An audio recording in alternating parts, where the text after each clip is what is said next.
Right now, as you watch this video, 3 separate military responses have already been activated, 2 regional airspaces have been partially restricted, and one decision made at exactly 02:17 a.m. local time is quietly reshaping the balance of power in the Middle East. Not a retaliation, not a warning, but a repositioning. That is the word. At 01:42 a.m., residents near the northern Israeli border reported a low, mechanical hum. No explosions, no sirens, just silence stretching across entire towns. At 02:05 a.m., flight tracking data confirmed that at least 9 military aircraft disappeared from civilian radar simultaneously. And by 02:17 a.m., the Israeli military issued a statement so precise, so calculated, that almost no one noticed what it actually revealed, because the most important part was what they didn't say. No declaration of war, no named enemy, no timeline, just movement. And in modern warfare, movement is intent. This is not the story you are hearing on television. This is not the version reduced to headlines or scrolling tickers. This is the part that matters most, the part happening in the silence between official statements, in the gaps between confirmed facts, because something changed overnight, and once you see it, you cannot unsee it. Israel is not escalating because it is losing control of the situation. It is escalating because it believes the window to reshape the battlefield is quietly closing. That is the thesis.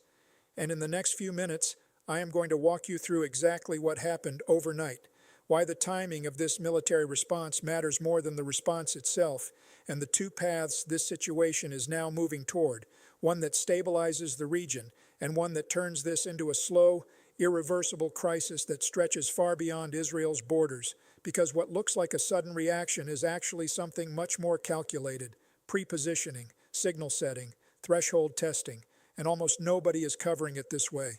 We are also going to break down the specific systems involved, the aircraft, the airspace restrictions, the command decisions, and how they connect to a deeper structural shift that has been building for months, not hours.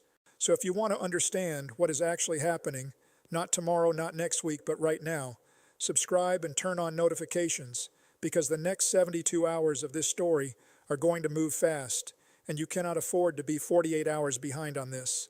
Let us go back to Saturday night, 11:58 p.m. local time, April 18, 2026, just outside the northern command sector near Kiryat Shmona, less than 5 kilometers from the Lebanese border.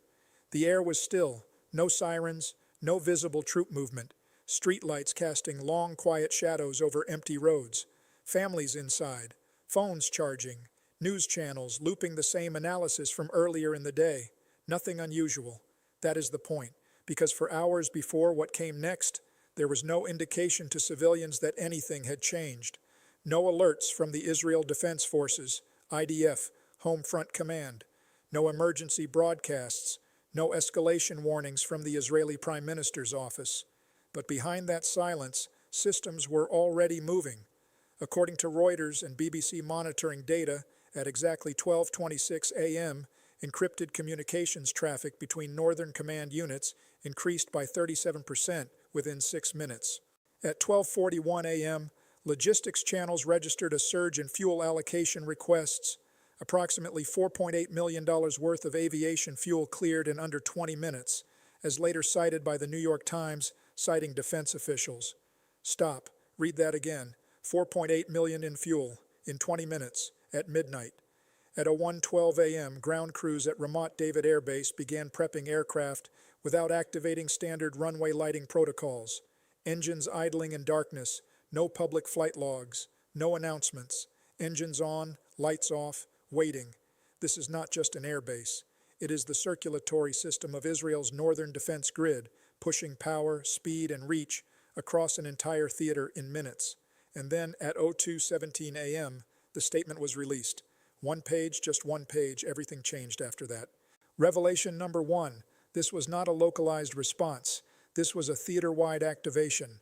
According to Reuters, the Israeli Air Force deployed a mixed package that included F-35I Adir stealth fighters, F-16I Sufa strike aircraft, and airborne early warning systems, all within a 42-minute operational window between 01:35 a.m. and 2:17 a.m. At the same time, BBC confirmed partial airspace restrictions extending across northern Israel and into adjacent international corridors, a move that typically signals preparation for sustained operations, not a single strike. Now listen carefully. Each F-35I costs approximately $80 million per unit, according to Pentagon procurement data. A single hour of operation runs close to $44,000 per aircraft.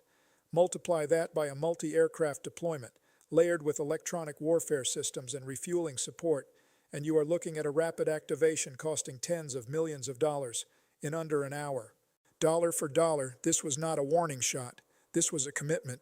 CNN, citing a senior U.S. defense official, reported that the scale and synchronization suggest pre-authorized contingency planning rather than real-time improvisation. His words, not mine. And then comes the part almost nobody noticed. Al Jazeera reported that no immediate strike confirmation followed the deployment, no target list released, no damage assessment, no victory claim. Re-listen to that. High-cost assets deployed, airspace restricted, but no confirmed strike. That combination is rare, because in modern warfare you either signal restraint or you execute. This did neither. It positioned. The New York Times further noted that regional radar signatures indicated simultaneous electronic interference patterns, suggesting that this was not just about aircraft, but about reshaping the electromagnetic environment itself. That is not just movement of machines. That is movement of control. And once control shifts, everything else follows. That is revelation number 1, and we are just getting started. Revelation number 2, and this one nobody saw coming. Before we talk about numbers, before we talk about casualties, you need to see the scene as it actually was, not as a headline, not as a statistic. At 6:32 a.m., just hours after the overnight movements, a small primary school on the outskirts of Metula opened its gates. The walls were painted with blue skies and yellow suns, children's drawings taped unevenly along the corridors. Backpacks lined the entrance, shoes half-tied, morning light cutting through the windows. Normal life, children aged 6 to 11 sitting in their classrooms, reciting lessons that had nothing to do with war. And then the sirens came. According to BBC and Al Jazeera, at least 3 incoming projectiles triggered alerts across the northern district within minutes. Interception systems activated. 1 interception successful, 1 partial, 1 uncertain. And this is where the story fractures. Because Reuters reported that debris from an interception fell into a residential adjacent zone. Not a direct strike, but not harmless either. Shrapnel, shock waves, windows blown inward. 1 name, Maya Cohen, 9 years old. She was in her classroom when the windows shattered. Minor injuries, according to initial reports from CNN, but severe enough to require immediate hospitalization. Her father arrived within 18 minutes, still in work clothes, still holding his phone, still trying to understand what just happened. Let that land, because this is the part the mainstream coverage compresses into a single line. No major casualties reported. He said no major casualties. He did not say no children injured. That was not an accident. That is a word substitution, and it matters. At the same time, across the border, the New York Times and Al Jazeera reported retaliatory fear. Families in southern Lebanon evacuating homes, unsure whether the silence meant safety or something worse. Silence again, no explosions for minutes at a time, no clarity, just waiting.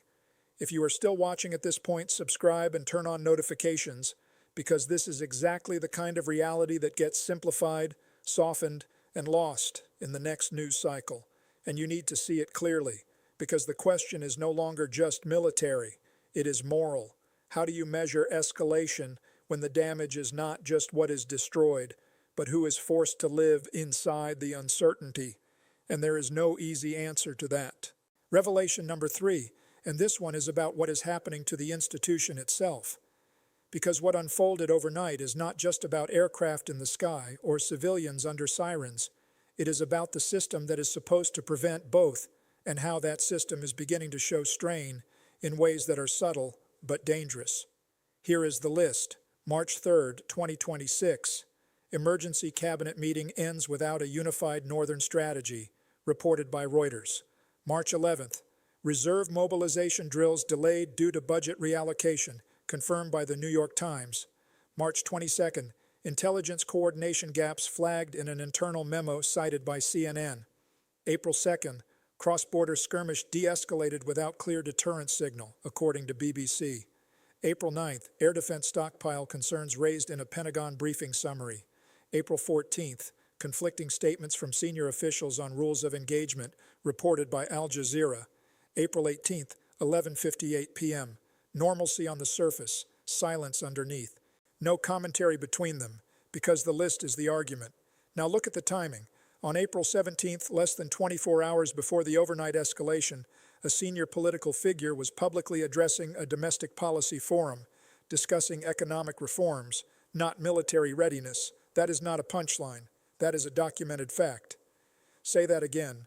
While the system was preparing for a potential multi-theater activation, its leadership signals were still split between domestic messaging and strategic clarity. This is where Revelation 1 and Revelation 2 connect. High-cost military positioning without clear public framing, civilian exposure without clear protective communication. That gap between capability and coordination is where systems begin to fail. Because institutions are like biological organisms. They rely on signaling, feedback loops, and rapid response. When those signals are delayed or contradictory, the entire body slows down, even if the muscles are still strong. That is not how you win wars. That is how you lose them. These were not disloyal actors. They were loyal to the system, and that is the thing that made the cracks visible. Now let us talk about the strategic logic Israel is applying, because what looks like hesitation is actually a very specific form of pressure. Controlled ambiguity. Israel is signaling capability without triggering full-scale retaliation. It is moving assets, shaping airspace, and testing responses, not to start a war, but to redraw the rules of engagement without formally announcing that it has done so.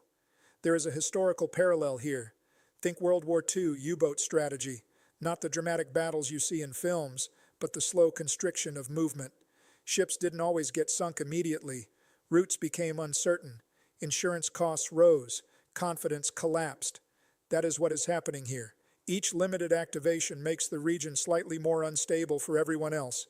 Each moment of instability makes it easier for the next activation to happen. That is compound collapse theory. Now expand the lens. United States. Cautious statements from the State Department. No immediate force posture change. Iran. Indirect signaling through regional proxies, but no overt escalation. Lebanon. Fragmented response. Political leadership largely silent. European Union. Calls for restraint but no enforcement mechanism. And then there is the silence. No emergency NATO session. No coordinated sanctions announcement. No unified diplomatic surge. Their silence is the most eloquent statement possible, because it tells you this: no one wants to own this escalation. Like this video and share it with people who are trying to understand what is actually happening, not just what is being reported, because the actors who might stabilize this have stepped back, and the system that could contain it is already under strain. The players are still in position. The tension is still rising. Nothing has resolved. The forces that might intervene have gone quiet. And the pressure point sits exactly where it was, undisturbed, watching. Now let us talk about what this means for you personally, because this is where the story stops being about militaries and governments and starts being about ordinary people. Energy moves first. According to Goldman Sachs projections cited by Reuters, even a limited escalation in this corridor can push global oil prices up by 4% to 7% within days. If crude rises from $82 to $88 per barrel, that translates directly into higher fuel costs, roughly a 6% increase at the pump in multiple regions within 2 weeks. That is not a forecast. That is already in your wallet. Then comes shipping. Lloyd's List reports that insurance premiums for vessels operating near high-risk zones can spike by 15% to 25% overnight. That cost doesn't stay at sea. It moves downstream into the price of food, electronics, raw materials, your grocery bill, your electricity bill, your daily transport, all connected. And here is the part almost nobody is talking about: data. Modern AI infrastructure, the servers, the cooling systems, the data centers, relies on stable energy flows and predictable costs. Disruptions in energy pricing ripple into cloud services, into business operations, into hiring decisions. Unexpected sector. Direct impact. Because the global economy is not a set of isolated systems. It is one network, like a river, and everything you depend on sits downstream. The escalation did not create that uncertainty. It just made it impossible to ignore. There is a genuine counter-argument that requires honest acknowledgement. Presenting only one side is the kind of analysis we criticize in other outlets, and this channel is not going to do that. The argument is this: Israel is acting with restraint. No large-scale ground incursion, no declared war. Interceptions are working. Civilian casualties, while tragic, remain comparatively limited. According to Reuters and BBC, interception success rates in recent incidents have remained above 85%, and rapid response protocols are preventing worst-case scenarios. Fair point. We report it, but here is what a senior analyst at the New York Times, citing defense briefings, understands that surface-level reporting does not capture. The system is holding, but it is holding under increasing strain. Interception success rates do not measure psychological pressure. They do not measure economic disruption. And they do not measure how many times a system can be activated at high cost before something gives. A defense system can succeed tactically and still fail strategically. That is the distinction. The question is not whether the system is working. The question is how long it can keep working like this. So where does this leave us? Let me give you two clear paths because there is no honest middle ground here. Path 1. Containment through controlled de-escalation. In this scenario, the situation stabilizes through a very specific chain of events. First, all active military responses are paused within the next 72 to 120 hours. Second, back-channel negotiations between Israel, the United States, and regional intermediaries resume through intelligence channels rather than public diplomacy. Third, no further cross-border strikes are acknowledged by either side for at least 10-14 days, creating a cooling-off buffer. Fourth, maritime traffic insurance stabilization signals return as shipping risk premiums fall back below the 10% spike threshold reported by Lloyd's List. If all four happen in sequence, the system resets into what analysts call managed instability. Not peace, but controlled tension, where neither side escalates to full confrontation. This path is possible. But here is the condition that makes it difficult. It requires perfect discipline under political pressure from multiple independent actors who are not fully aligned. That rarely holds. Path 2. Structural drift. This is not a collapse in the Hollywood sense. There are no explosions, no dramatic declarations of war. There is drift. Not dramatically, not all at once, but steadily, irreversibly, like water eroding stone. Each limited escalation becomes slightly easier to repeat. Each response becomes slightly faster. Each threshold becomes slightly lower. And months from now, a future historian will look back and ask, how did this become normal? The answer will not be a single decision. It will be a series of small, rational ones made under pressure. And those who warned about it, analysts, intelligence observers, regional specialists, were present, but often dismissed as alarmist. Now, looking at current deployment patterns and response timing, I think we are closer to Path 2 than the headlines suggest, but I also thought that 72 hours before the last escalation window, and then one overnight decision changed everything. Here is what I keep coming back to. That school in Metula at 06:32 a.m., the painted walls, the yellow suns, the sound of children reading in classrooms that, only hours earlier, were part of a region quietly sitting under military repositioning nobody outside fully understood, because when you strip everything else away, the aircraft, the statements, the airspace charts, the briefings, what remains is not just strategy, it is fragility. This is the moment where institutions become visible, not through their strength, but through the stress they are carrying. Israel here is not just a military actor, it is a system under continuous activation, trying to maintain control in an environment that is no longer predictable in clean cycles. And that is the fire alarm problem. A fire alarm is not the fire. It is the signal that someone inside the system already believes the structure is at risk. Not a political figure, not a headline. A warning mechanism embedded in a system that is trying to survive pressure it was not originally designed for at this sustained level. The system was never fully stable. It was temporarily cooperating. And that distinction matters more now than at any point in recent memory.